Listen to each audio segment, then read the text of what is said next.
Good morning, friends, and welcome to the ULT meeting. This particular ULT meets every Sunday at 11 a.m. for a discussion by a student presentation of a particular topic, followed by question and answer session.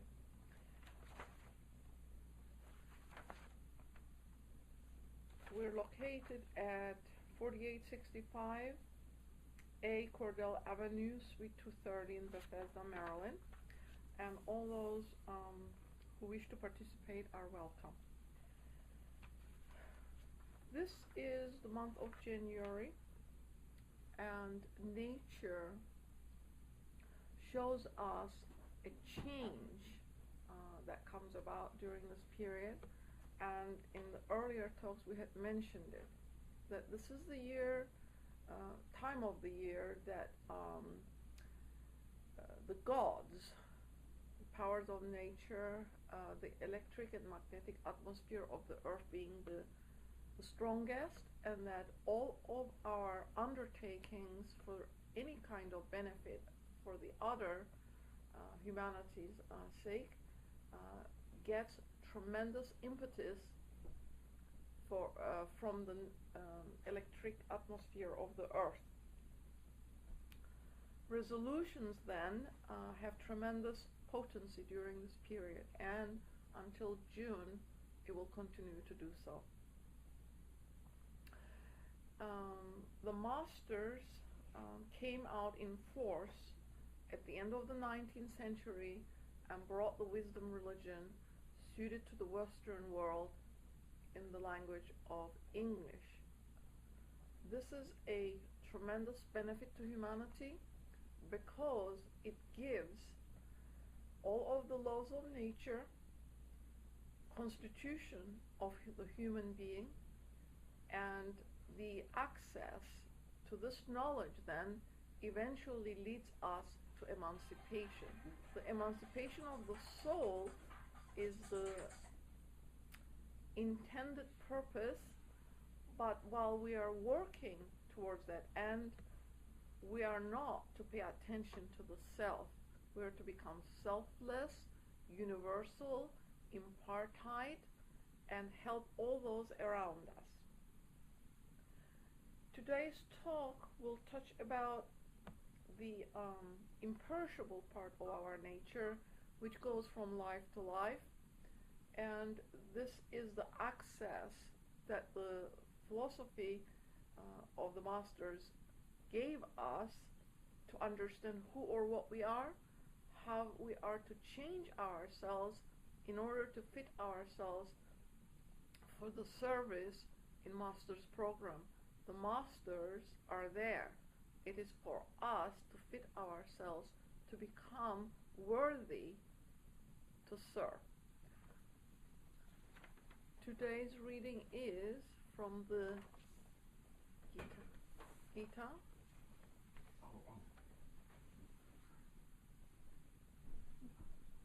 Oh, I'm sorry. I shouldn't have mentioned it. Please say what it is from. Sure. Today's reading is from the Chandogya Upanishads. When a man is near his end, his friends gather round him. Do you know me? Do you know me? They say. And until formative voice sinks back into mind, and mind into breath, and breath into radiance, and the radiance into the higher divinity, he still knows them. But when the formative voice sinks back into mind, and mind into breath, and breath into radiance, and the radiance into higher divinity, he knows them not. And that soul is the self of all that is. This is the real, this is self. That thou art, O Shivaka. Let the master teach me more, said he. Let it be so, dear, said he. And now today's talk.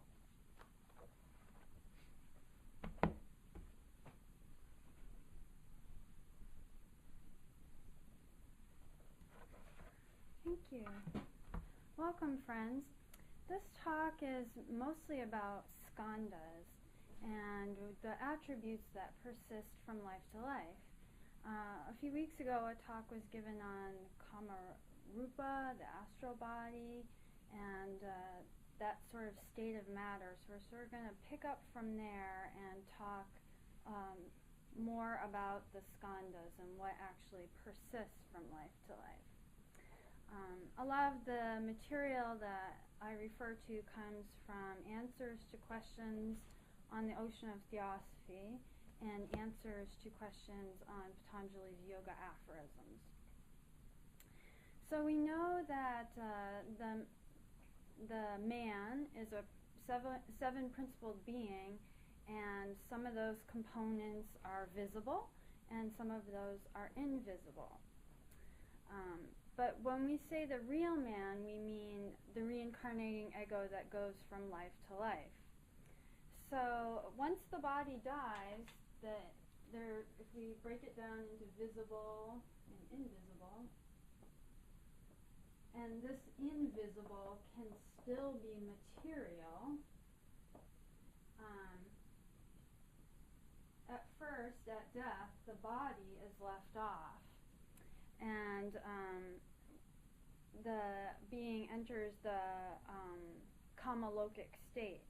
How soon does he leave the kamalokic state? Well, the real man is only there for a short time after the death of the body. And during that time, he is tied to it much as he may be to the physical body at the present time. But he almost immediately lets go of this kamic body, just as he has let go of the physical.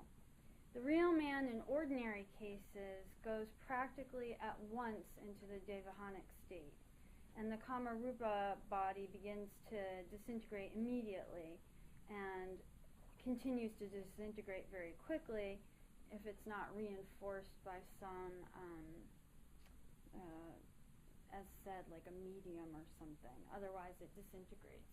So the physical body is left off and disintegrates, and the astral body, which is what they're calling kama, the desires and passions, this body is left off, and the real man goes into the devahanic state. And these both start to disintegrate on their own plane and return back to the physical material atoms and the substance that is less material, but returning to the elementals of the kingdoms from which it came. So the real man is not typically detained in the state of kama loka.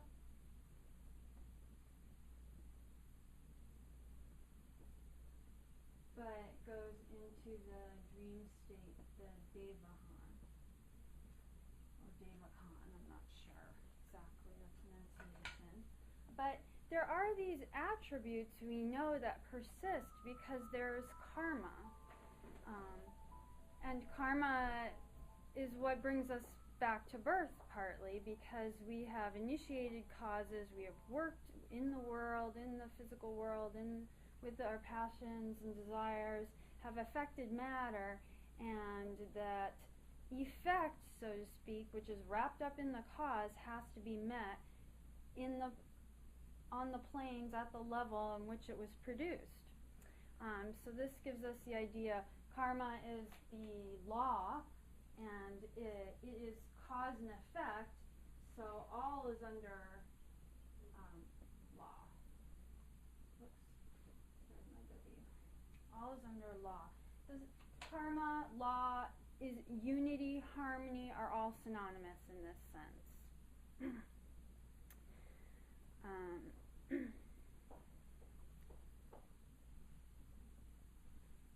When the body dies, the seat of desires, that is the organs, because the seat of desires, it said, actually is in the organs itself, they lose their power of excitation. The memory of every cell and every organ fades out when they're no longer part of an organic being, and so no further desire arises. There might be a period of only 5 minutes, 15 minutes, or a year when our desires would run along the lines that we held during life, but they can't renew themselves very well because there's no longer a seat for operation. There's no basis for operation. So only some very strong, unsatisfied desire holds a kamarupa in being for a long time. So basically it's a place of disintegration. But these passions, having been sort of released from the being, are no longer under the control of the being. The real man has left and has entered the Devahan, but those passions and desires are like a force. They're like the residuum of thought. And other people can be influenced by them, and in that sense there is a karmic link, because we put the sort of force into them and we're responsible for the effects. The visible constituents, the body, and the invisible constituents are the astral body. When the body is occupied, the man is there and he controls it. When he drops the body remains what it was. When he drops his astral body in the Kamaloka, it remains just as he left it. He himself is not detained there, but the remains are, just like the physical remains here on the physical plane stay here for the duration it takes. The remains are not conscious in any way. They are useless to the man and uncontrollable by him. Even though they may have some effect on him, he is yet not conscious of the fact. If he were conscious, he would have control over them and his will would be operative. But at this point, that's not what's happening. So there's the question comes up, is there any suffering in Kamaloka? Not for the ego, because the desires and passions that made up the body of desire, the Kamarupa, go back to their own natures, and they're rendered, it says, happier for the change, because they belong to the animal or kamic world. So those return back to where they came. But are we not still responsible for the Kamarupa, and even when it's been left in Kamaloka? The answer is yes. The Kamarupa is like a machine which we have not known how to operate and control. If it does damage to others, we're still responsible for the damage. We have to take charge of that old machine and keep at the task until we know how to control it. And that's what part of meditation will bring us to do, is to understand by focusing intently on each and every department of nature and our principles, so that we can come into perfect control of all our instruments. We can analyze our mind and our thoughts, our motives and our passions, and figure out what the root cause of those are. And then by applying an opposite, like if one feels anger, the opposite, replace it with love, one will learn to sort of cancel out those causes and return to a state of, karma-lessness. So the question comes up, could we call the Kamarupa a thought body? And the answer is no, not a thought body, but the residuum of thought. The effect of thought upon substance, or upon those lives which compose the substance. Every thought we have coalesces with some small life and gives it direction and impulse. But while that life of itself isn't conscious, it repeats the impulse given to it until the energy is expended. So conjuries of this kind of lives will be coherent for a certain amount of time after the death of the body. So the Kamarupa exists after the personality has left it, just like the physical body is left, after the soul departs from it. And it exists in its lives, and it has effect on other organisms.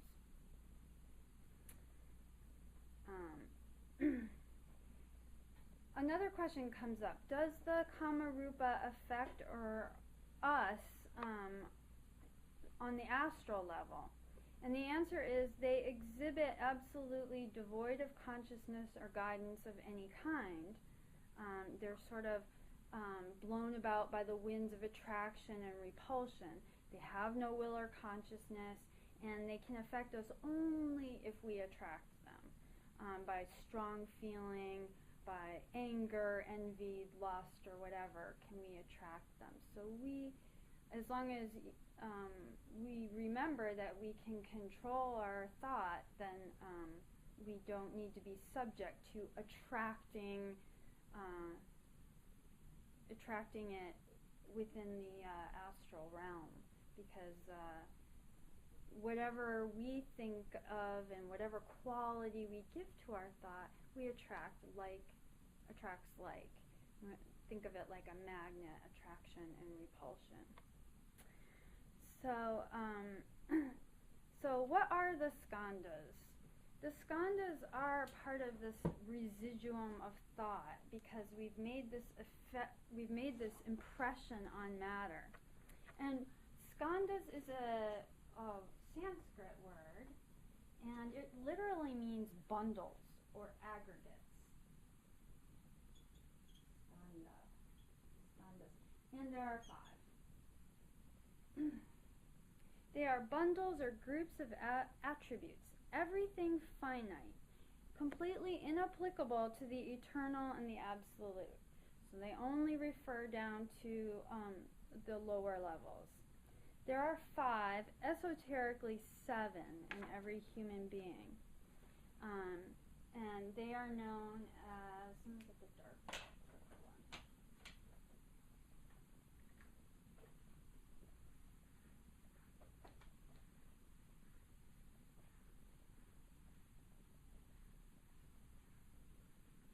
So the skandhas are 5, 7 esoterically. And they are known as form, or rupa, like we've been talking about kama rupa, body of desire. This is just the physical form. 2, perception.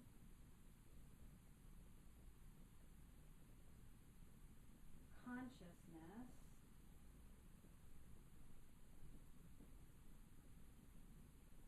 4, action. And 5 is knowledge. And thinking about these, they mostly comprise, the lower levels of consciousness. They unite at the birth of man and constitute his personality. So all the previous causes that we put in motion from previous lives, that residuum of thought, those effects, because there isn't really past, present, and future, it's all one. So they don't deplete over time. Those causes are, the effects are inherent in the cause, so they're just as potent as when they were first expended. So these coalesce, and at the birth, after the being leaves Devahan and finally ends that's when the personality ends, and these coalesce and are attracted. The being is also attracted to them through karma, through magnetic attraction, and whatever, as Judge says, whatever instrument is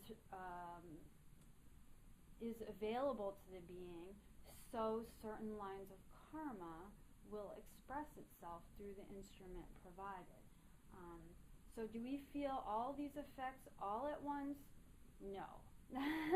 We have lived many lives, and if we were to feel all our karma and the weight of all the skandhas all at once, we'd probably just be sunk. So, talk more about this. So skandhas are the lives. I thought this was interesting. The skandhas are the lives plus the impulsion, which is sort of like force, I guess, plus the impulsions that has been given to those lives, the force. The lives all belong to the one who evolved them, and they all know, and all they know is the direction that has been given to them. They don't have any power of choice. They can't initiate impulse. They're not like thinking or, trying to do anything. It's just like force. So these skandhas are also like tendencies. They're the impress that we give to the lives. Sometimes they're called attributes, aggregates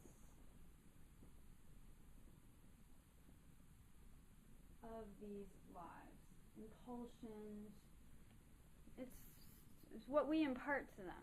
So skandhas are our tendencies, the quality of force which we have imparted to the various lives in the various planes or departments of nature, physical, mental, psychical. We impel the physical lives in our bodies. We impel the astral counterparts which make the physical expression possible. We impel the lives that have to do with our thought processes. As they have been impelled by us, they're connected to us by magnetic or electrical attraction. And when we return to Earth, we draw them back to us again, or energize them. And it makes possible the operation of several classes of karma at the same time.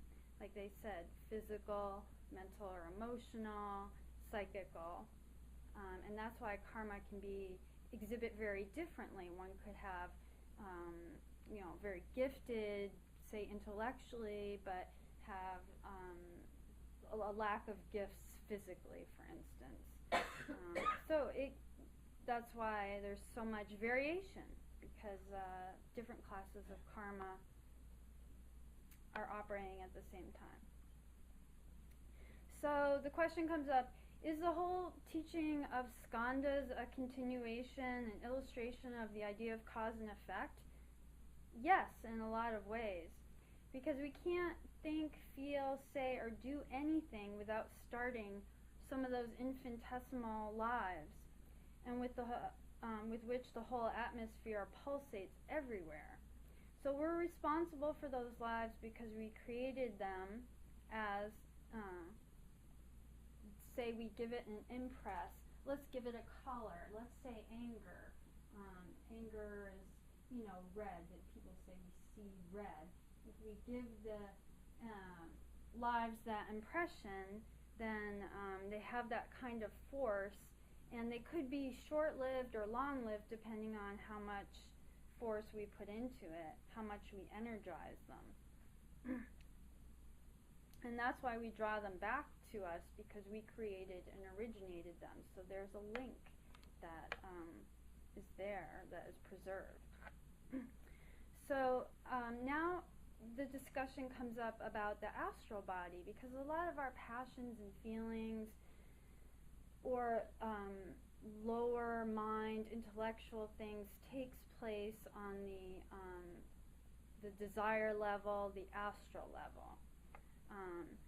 So it says the ordinary astral body is constructed on the basis of these skandhas, while the permanent astral body, which is a possibility for those who can know how to construct it, is constructed during the life on the basis of the aspirations and the self-induced efforts out of astral substance, but not exactly of the lower level of astral closest to the earth.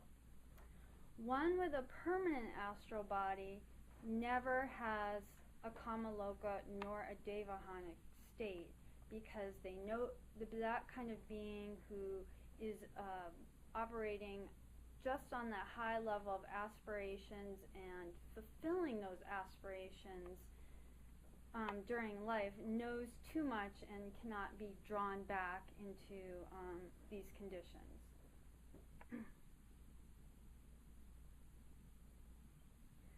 So the lives in the lower kingdoms are affected by our thoughts and our aspirations.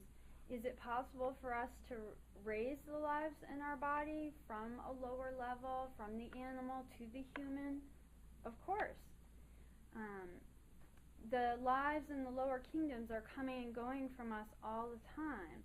And while they are within our sphere of influence, they're impressed by us, and they carry those impressions back to the lower kingdoms. Thence they're attracted to a human body again, which has within it similar kinds of lives. So they have an affinity for their own kind as well. So really we're borrowing the lives, the ones that compose our body, the ones that compose the astral body, the ones that we form our perceptions from, the basis of our action, and lower level of knowledge is all wrapped up with elementals and exciting these lives, these forming, attributes and tendencies. So the question comes up, do the skandhas last over more than one incarnation? They are whatever they may have been from one incarnation to another, and belong always to the plane of incarnation. So they stay at the level they were impressed at. They don't switch around. But some of the tendencies which we have acquired in past lives may not have had an opportunity to expend themselves. So wherever there is said evil or a tendency to the evil of any kind in the race, every human being in the race possesses the germs of those evils, and needs only the conditions to make them sprout. So if we could see this clear-eyed enough to see the nature of things, we could prevent the conditions for sprouting. And until each person eliminates those defects in themselves, they will exist within humanity. And if they exist within humanity, there's the potential for them to sprout. That's why when we remove a defect from our own nature, we're helping to remove it from the race, from the entire mass of human beings. And that's why, perfectibility is all about knowing oneself, because we can only work with ourselves and remove our own defects. That's kind of a. But we can be infected. We were just talking about that. But it does give the sense of the responsibility that if we don't eliminate the defects in ourselves, those lives have been impressed in that direction, and other beings can attract them if they're thinking along the same lines. But if everybody eliminates the defects in themselves, then there's no way for those germs to exist and to sprout. And that's how we help raise up the whole level of life to a higher point.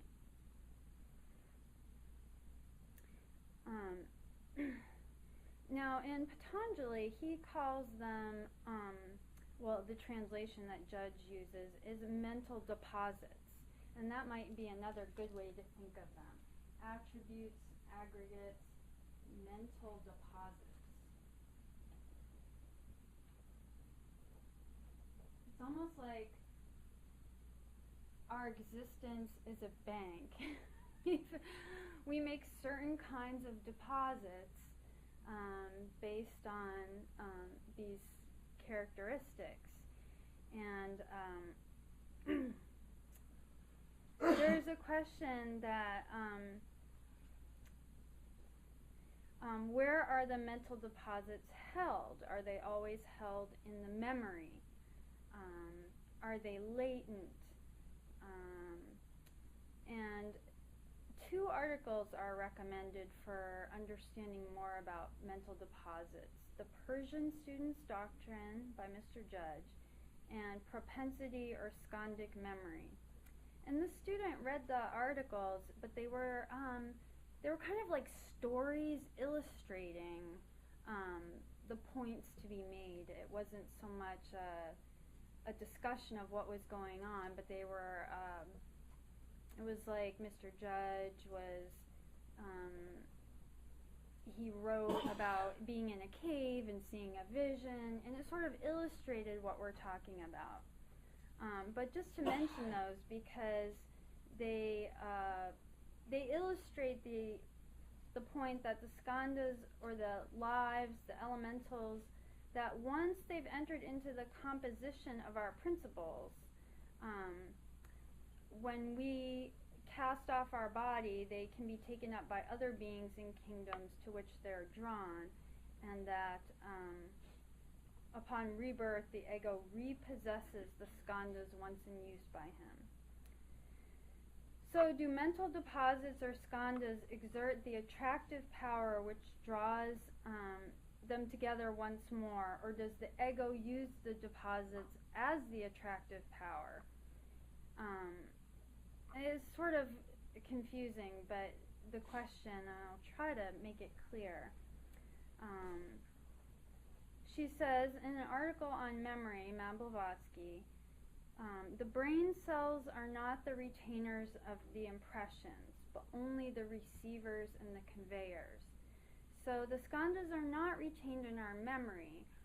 Our memory is sort of like our ability to see a certain part of the astral light, like just a picture of it. So they're not stored there because that's a lower level, and the memory is on the lower levels of the astral plane. The brain is just the instrument that allows us to sort of access that and bring it into our consciousness. But beings who have mastered all these see more of the astral light, can see more memory, so to speak. They can see their previous lives. They can see all the causes that have been set in motion over an extended period. And that's why at the death of the body, it's said the being has sort of is able to see everything retroactively that he's done up until the moment of birth, he or she. And it's sort of like it just is an automatic play, and it sees everything it's done, and then the principles separate, and the being goes into Devahan and into that dream state to sort of experience the idealized aspirations. But the skandhas, or the mental deposits, are like window panes or lenses through which the ego looks in order to recover the memory of the past. They're sort of it's confusing, but they're sort of like aspects of the personality, like we said before, residuum of thought. In response to this, Mr. Judge says that each life leaves in the ego mental deposits which form the basis upon which subsequent vicissitudes follow. Hang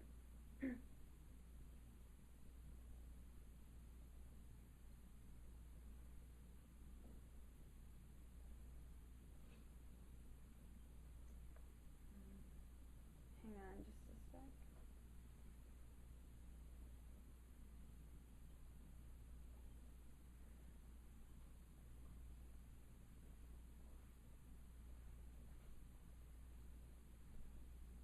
So here we jump to manas, because it's the connecting link between the higher and the lower modes of perception. and has a substantial aspect referred to in the secret doctrine as the fifth state of matter. Mental deposits can then be thought to have a substantial base in a form of highly developed matter, which accompanies the spiritual ego through incarnations and which is inseparable from him during the course of an entire manvantara. So every experience is the meeting of two different forms and degrees of intelligence. As Manas retains the modifications of its substance caused by evolutionary experience, so do all the forms of elemental intelligence likewise involved in the actions of the soul retain the impact of the contacts which produce the experiences. So it's sort of like it's consciousness and matter meeting up, essentially, and they retain a potential magnetic affinity for the monastic substance of that ego with whom they were previously associated.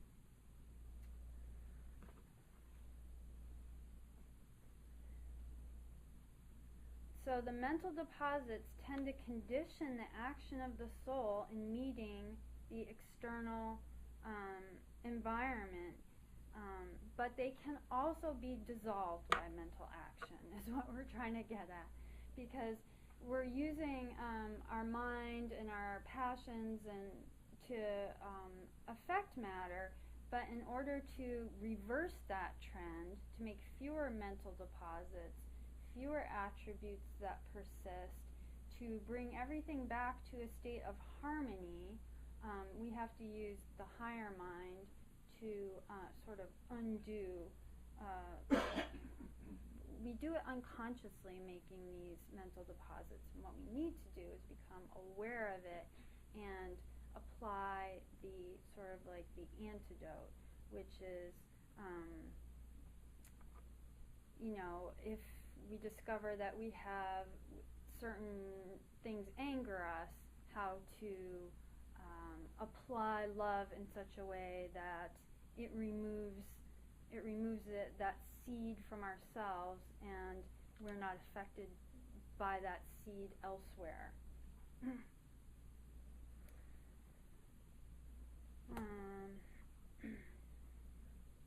The mental deposits may also be regarded as astral images, if it be remembered that a form of astral matter accompanies the reincarnating ego.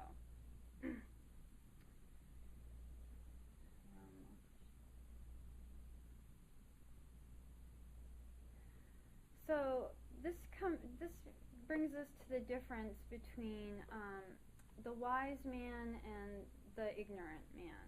Not that he's bad, he's just not possessing the knowledge, not aware of it. And the difference between the skandhas and the thirst for life. Because it's said that desire first arose in it, and we have this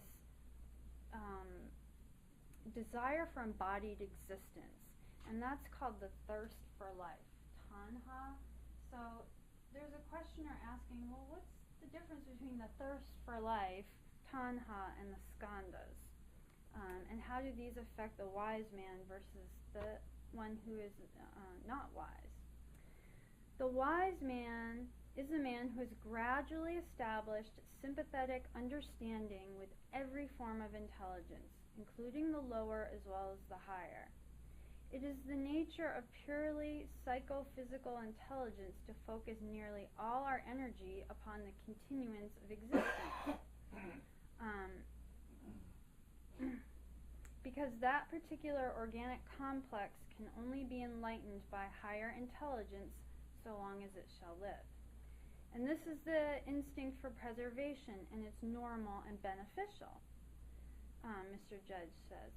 But the wise man not only feels this as it exists in his own physical instrument, but he will feel it more keenly than anyone else because he is more understanding and sympathetic toward life in particular and as a whole. So the difference between the wise man and the unwise man, the thirst for life and all these attributes and these tendencies, is that he will feel them, but the difference is that he is not subject to the feeling. Whereas the unwise, we have misconceptions of our duties and responsibilities, and we allow those feelings to eclipse the needs of the soul. No wise man is completely indifferent to matter, or of preserving his life upon the earth. It's just that he sees it with clarity. He's aware of it and feels it, but it doesn't take control, so to speak.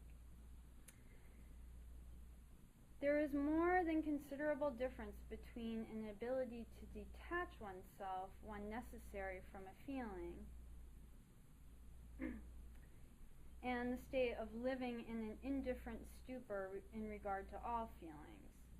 So tanha, the thirst for life, can be properly expressed as physical dynamism and intensity without developing the skandhas, which signify a physical craving or a fear.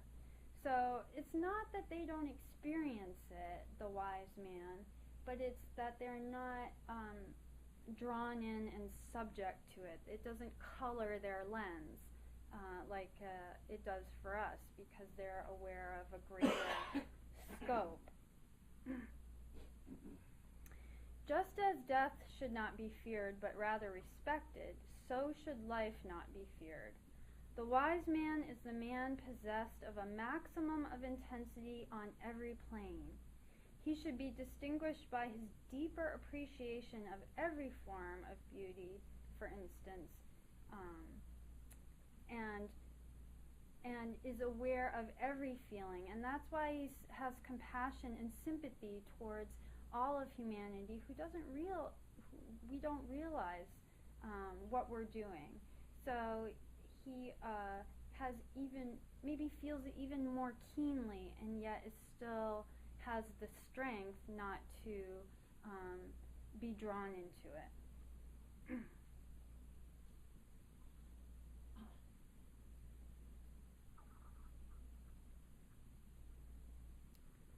Some things to remember is the mind it's not self-illuminative, because is an instrument of the soul. The mind is colored and modified by experience and objects, and is cognized by the soul. And that's referring to lower mind. Higher mind is self-illuminative. Mind-born sons are called the luminous.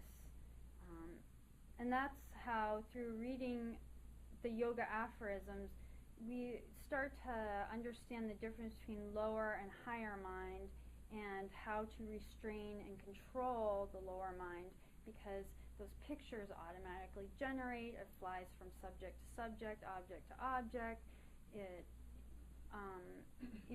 It's called the monkey mind, because it's kind of playing tricks on us.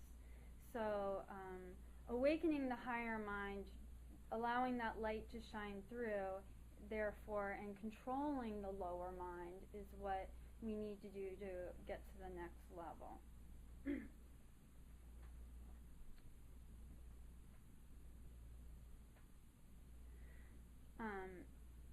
When we're trying to make these distinctions between the faculties of man, it's helpful to consider some of the immediate implications of the third fundamental proposition of the secret doctrine. All intelligence is of the same essence, even though not of the same degree. Since evolution begins with a spiritual impulse given to matter, the development of higher mind begins with the incarnation of the spiritual individuality. Therefore, each Manvantara calls for a new development of higher monastic faculties. The absorption of the purposes of lesser intelligences in the wider and more comprehensive purposes of spiritual will. Higher mind does not develop from lower. making all these distinctions. Mr. Crosby says, and we'll end with this, and there's lots more, but Mr. Crosby said that we must help personalities to become living souls. And this is the process through which the qualities of intelligence are refined, are identified with the permanent in man. The higher Manas is the key to what we call individuality. For the abilities of perception, which it represents, are acquired in ways distinctive for the individual.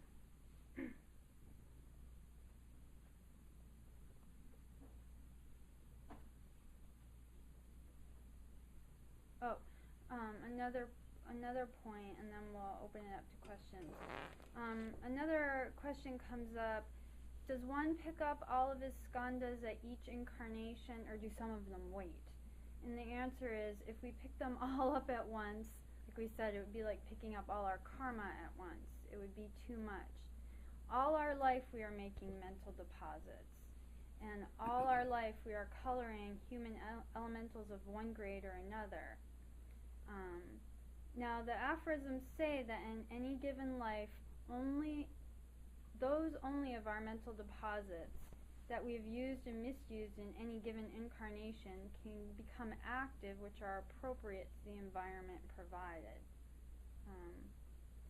So we're doing three things. First, we're absorbing into our system the elementals or mental deposits of a former lifetime, which are now awake and alive, active and ripe, and constitute our mind and nature and tendency. That's why our personality is the way it is in this life from former lives. Secondly, at the same time, we are continuing to think, and we are going on wishing, feeling, hoping, fearing, and so on, and making new mental deposits, which will come to a fructification in this or a future life. And thirdly, at the same time, we have lived a myriad of lives, and we have a million feelings for a given action. We are facing not only those mental deposits which are now ripe and that we are now experiencing, not only those that we are making or storing up for experience in the future, but an enormous mass of held over or suspended mental deposits from former lives awaiting a favorable moment. So it gives a sense, it really gives you the sense of karma, that the cause and effect here, and that we can see the more we persist in this line, the harder it's going to be, so to speak. So we'll open it up for questions at this point, and there's lots more we can talk about. But any thoughts? Yes? You mentioned once in your presentation the word elemental. What is the difference between elemental and skandha? That's a good question. Well, the elementals are the lives, the life, there are three elemental kingdoms, Madame Blavatsky says. And she doesn't go into a lot of description because she said it would be difficult for us to understand. But they're what compose substance, whether it's visible or invisible substance. Still, everything, every point of consciousness corresponds with a state of substance. That's part of the dual aspect of the absolute. Substance, space, and motion, consciousness. So the elementals are the lives, and the skandhas are the impulsion we give the lives. She says lives Judge says lives plus impulsion. And these become, they're either with form, perception, consciousness, action, or knowledge. So it's sort of like the force we give ties the life to, it's sort of like we're creators, and we've created something, we've impressed those lives, and we've given them a coloring, so to speak. We use the example of red. and that will persist um, until the energy that has given it is expended. So we're responsible for that impression, that color that we've sent out. So the skandhas are the aggregation of all the lives and all the impressions we've given those lives from this life and all previous lives. Okay. As a follow-up, I noticed. So they relate to each personality. Right. That's where I'm going with that. Do you just relegate them to the area of the personality instead of the individuality or the character? There's a distinction between individuality and personality. So they don't reach the form of character, or how does character come into play? That's a good question, because that occurred to the student as well, because it said that we assimilate all the highest aspirations and they become a part of the Atma Buddhi monastic, become part of the monad and go from life to life. And those are like what we've assimilated becomes like a gift in our next life, a propensity towards music or what have you. Shows up as genius in different areas.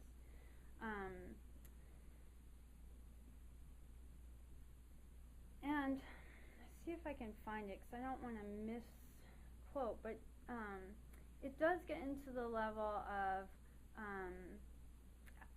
abstruse metaphysics, because it said that so the new being of the rebirth, being the same individuality as before, but not the same personality, but with a changed form and a new aggregation of skandhas, justly reaps the consequences of his actions and thoughts. And how does that relate to soul? The ego, which reincarnates the individual and immortal, not personal, the Atma Buddhic monad, to which the reflection only of the skandhas or attributes of every incarnation attaches itself. And then there's a footnote, and it just lists what they are. And it says, of these we are formed. By them we are conscious of existence, and through them communicate with the world about us. So, to this student, it didn't seem totally like an answer, but it sounded like there's a range. And the higher ones, the aspirations that student isn't sure how they attach themselves through, the higher mind or the higher impress can attach themselves. So in a sense, these attributes can become a permanent part of us, and that's part of what evolution is bringing everything to a higher level for each life. So this student would say she's not sure, but yes, I mean, strictly speaking, skandhas are lower, but there is something that we do take from life to life that persists in the higher. Tunjaya, and then, you want to go first? Oh, go ahead. No, I just wanted to comment based on my understanding from current biology and new findings in biology. This is very in line, because human is not just the body. It's a combination of spirit and the body. And what body is a bag of cells. And what the cells are is a bunch of receptors that basically picks up the different signals from environment. So these signals are transferred into emotions and feelings. And how we interpret the feelings is based on the perception. And where the perception comes, it's because of the culture we're growing. Perception of me from anger or different signal may be interpreted as anger versus somebody else that may interpret that as something else. So that's why, in new biology, it's very controversial, because they say the brain doesn't do anything, the cells, the nucleus of the cells, it's just the receptors at the membrane of the cells that is doing all these things. And that's why they say change your perception, and so you change your body, your chemical inside your body, and your hormones. Because all the brain does is react to the reaction of your receptors based on different signals and proteins that it makes. So it makes different hormones based on the proteins. So if you change your perception, you make different proteins. And once you notice that there is nothing real in this world, again, that's quantum physics. It's all, atoms, and there's nothing real. Everything is in one the material of everything is the same. It's basically the vibration that is different, so you see it differently, and you perceive it differently because of the type of receptors that we have in our body. If we had other bodies with different type of receptors, we could have seen the world differently. Different colors, different shapes, different things.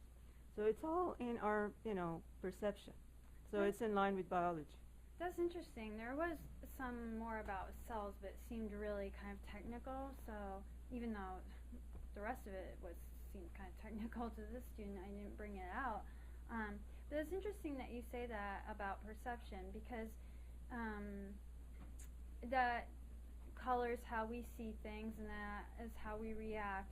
And it's said that the skandhas, or these aggregates, also come back to us in the form of our form. The elementals come back in the form of the material that we use that make up our body, and they go from family to family. Like there's certain skandhas, attributes that tend to be within certain families that you see repeated. And again, I can explain And that. with races and with nations, To it me, says. human body just acts like a TV antenna. So our soul can be landed in one TV antenna versus another, and then we can see it differently. It's like having the NASA people sitting there and, sending a Mars, machine there, and then they can feel, they can see, they can smell everything in Mars. They're not there, but the machine is there. This machine breaks down its human body that is dead. It just comes to another body. The signal comes to another body, and that's reincarnation. So scientifically, to me, it makes sense. To address the previous comment that the first student had asked, well, you said that we could look at this also from karma, and since we're under the sway of karma all the way up to Brahma, then obviously skandhas affect our constitution, not just the physical one. Because Mr. Judge says that all of the gunas exist in substance, and we're made up of the gunas. Everybody has those three. The sattvic being good, but nevertheless it attaches us to the good, and that eventually the mind has to rise above it, and that the mind can perceive without form, but as you said, that's the higher mind. And once we reach it,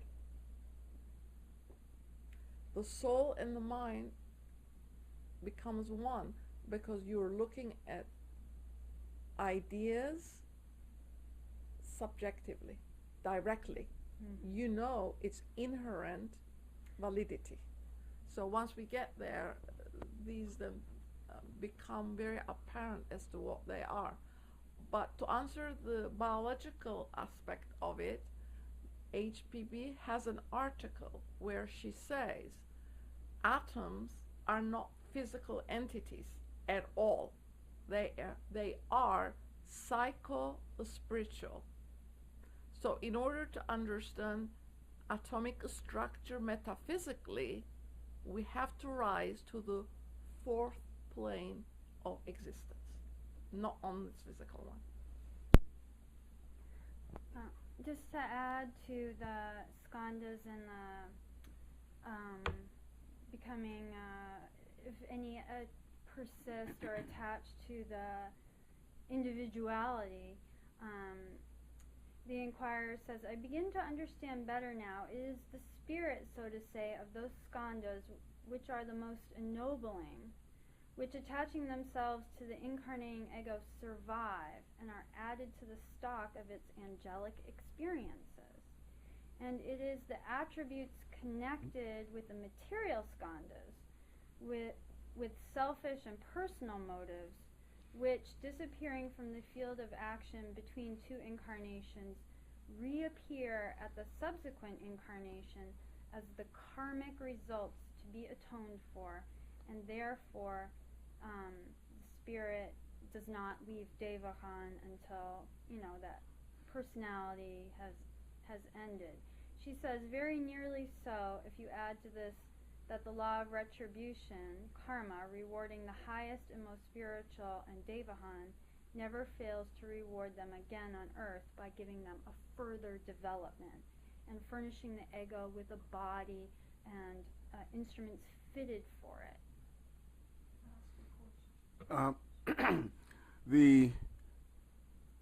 Am I improper? Yes. Well, the broader topic today, persist from life to life, is reincarnation. And within that, you have the skandhas. And you mentioned tendencies and attributes, stuff like that. Wouldn't this, in a sense, and then the subject of biology comes up. I'm speaking of applying it to modern day society in terms of practical application. Wouldn't this, in a way, explain homosexuality? In that you say a man is born a man, but yet their tendencies is towards, or they gravitate towards a woman's body, or vice versa.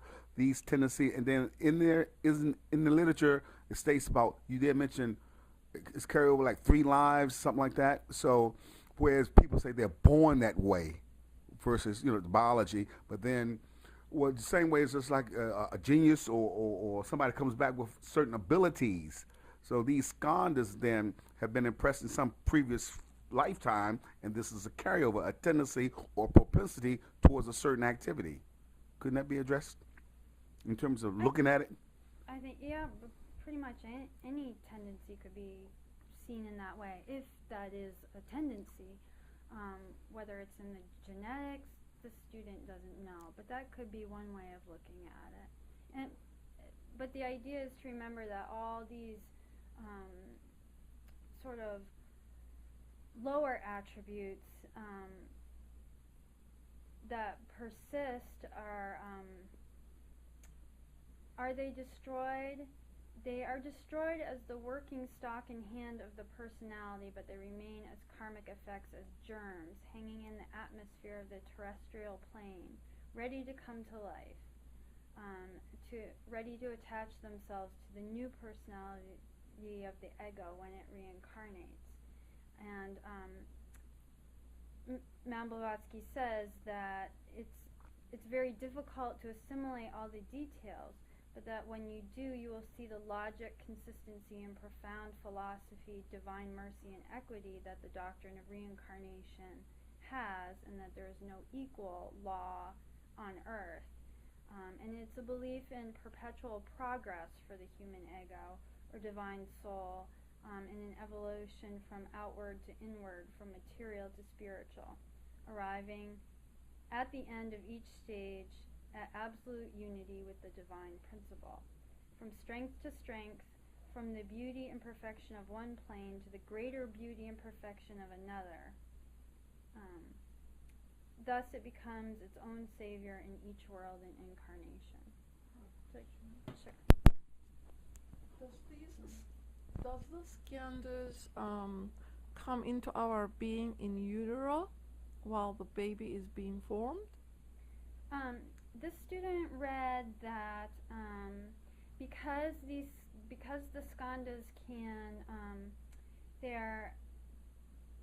these attributes also tend to appear in families, because one is connected to other beings through past lives, and by impressing with certain individuals that one has karma with, those attributes, that they become, actually they are attracted to the parents, and then when the parents unite to make the infant, it becomes part of the formation of the material of the new being, and then also by food.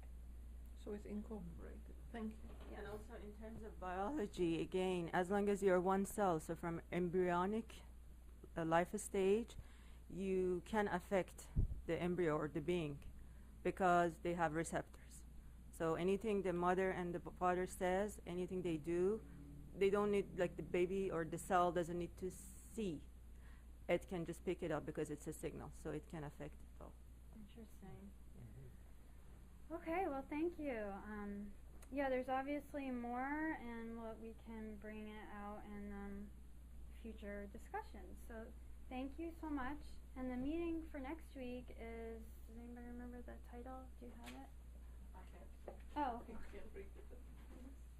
Next week is, the 26th, the greatest of all wars. I think that's, we're in the middle of it. To be continued.